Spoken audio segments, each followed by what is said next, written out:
大家平安，欢迎收听12月初3的迦南之声，我是尤破牧师。今天要跟大家分享的是寻求真道，感恩有主。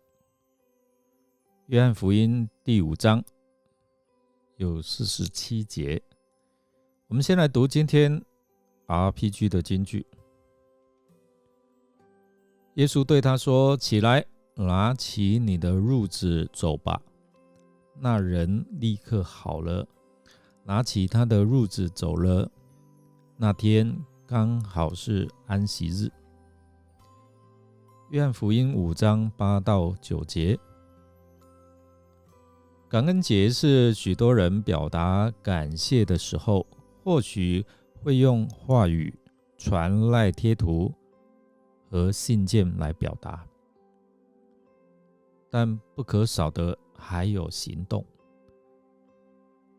这并不表示一定要准备大餐、送礼物等等，涌自内心的感激之情也是一种行动的表现。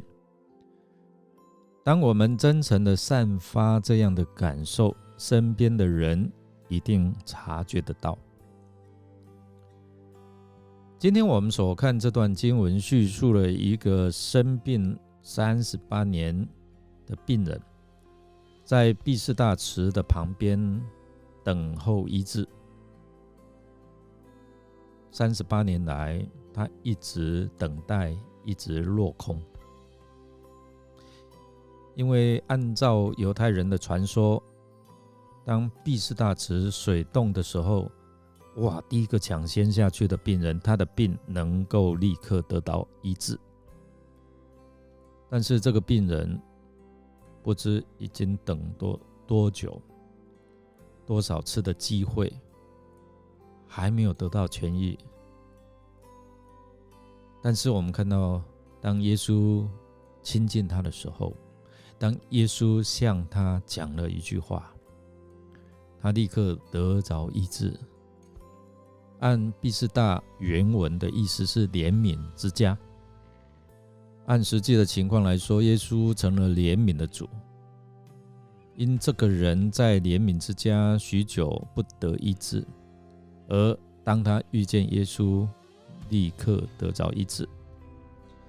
马太9章里面所说的，耶稣看见许多人就怜悯他们，因为他们困苦流离，如同羊没有牧人一般。所以我们可以知道，耶稣实在是怜悯人的主。我们看这段经文在提醒我们什么？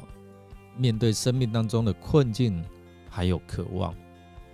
在这段经文，我们看见这位长期患病的人，他身处池子旁，在38年来池水的翻腾，希望能够得着医治，这是他的心愿。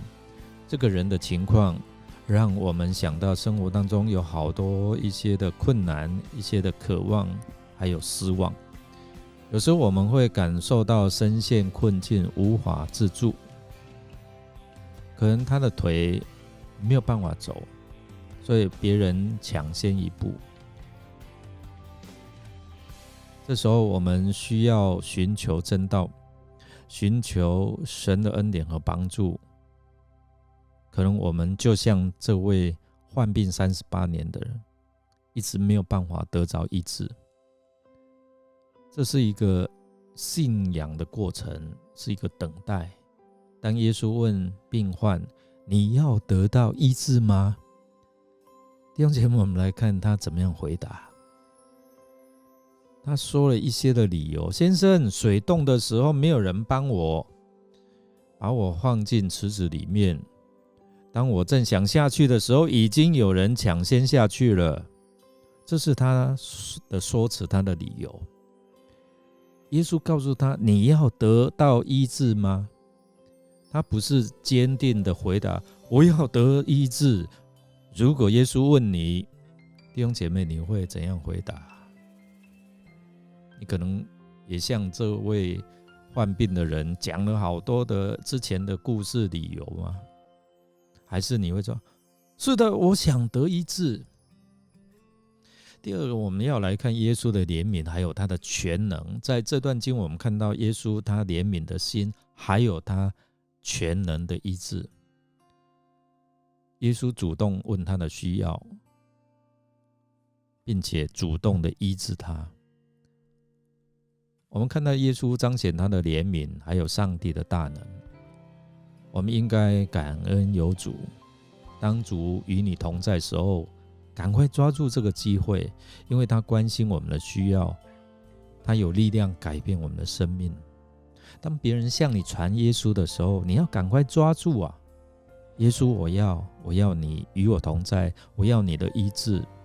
耶稣看见他躺在那边，他知道他已患病38年，就问他：你要得到医治吗？耶稣的话语带有全能，还有应许。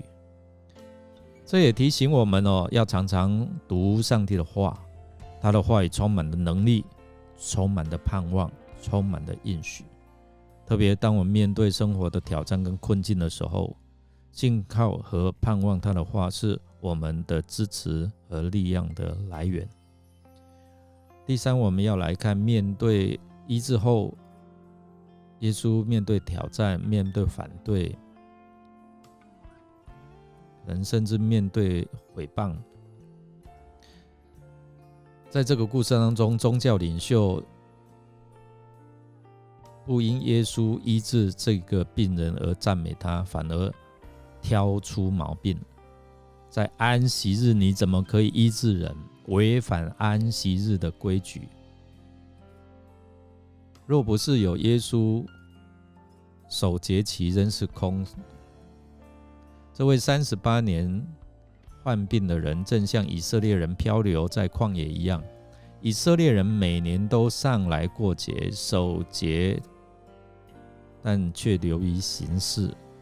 对38年来的这位病患无济于事。依照传统的传说，水动了是天使来搅动，先下去的人就可以得痊愈。不过38年来，这个病人已过38年了，却没有机会得痊愈。然而这一次主来过节，遇到这位渴慕得医治38年的病人，当他单独会主与主相遇的时候，他就立刻得着医治。基督徒啊，若空守日子节期啊，而没有主在当中，这一些全无意义。我们来思想在今天所看的这段的经文，牧师只重点看到这一段患病38年的病人跟耶稣的会遇的过程，还有这样的一个对话。我们看到生命的困境还有渴望，我们也看到耶稣的怜悯跟全能，我们也看到信仰之后的挑战。这些都是提醒我们在渴慕寻求真道的时候，我们心存要感恩主啊，感恩主啊，感谢你有你认识你有你的同在，你的恩典，你的怜悯。记得无论是面对什么样的困难，面对外界如何反对你，让我们继续坚定相信主，相信主的同在，相信他的话语，他的应许是真的。上帝的话语不离开我们的口，并感恩他在我们生命当中的同在。人若知道自己的重担，来亲近他，让我们知道靠自己没有办法解决的，而你肯来到耶稣的面前，信靠他，他就必有怜悯之家到怜悯之主的这样给我们的经历，真正得着心灵的这样的一个安息，是让我们能够领受他的同在，领受他在我们生命当中能够帮助我们，不断的经历他的医治，他的供应。让我们用单纯的信心来相信接受主耶稣的话语，并能够像这位患病许久的人，主说你要得到医治吗？你会怎么说？Yes， 我要。我们是想耶稣吩咐这个人起来行走，他就可以走动。这给我们有什么样的教导跟激励呢？我们一起来祷告。亲爱的天父上帝，感谢有你的怜悯，主动关心，并且给予我们应许。在我们无助的时候，一次一次失望的时候，你给我们有盼望跟鼓励。主啊，求你赐下坚定的信心，让我们勇敢宣告，我要主的恩典，我要主的医治，我要得着主的供应，我要主的应许能够成就。愿主耶稣坚固我们的信心，单单相信你的话语里面有应许跟全能，单单注目仰望主，而不单靠我们外在的力量，还有只看见这些的困境。我们要感谢主，我们要献上我们的感恩，感谢生命当中有主与我们同在。感谢你，我们这样祷告是奉靠主耶稣基督的圣名求，阿们。感谢您的收听，如果您喜欢我们的节目，欢迎与人分享。我是有伯牧师，祝福您凡事都能够感恩，感恩有主与你同在。我们明天见哦。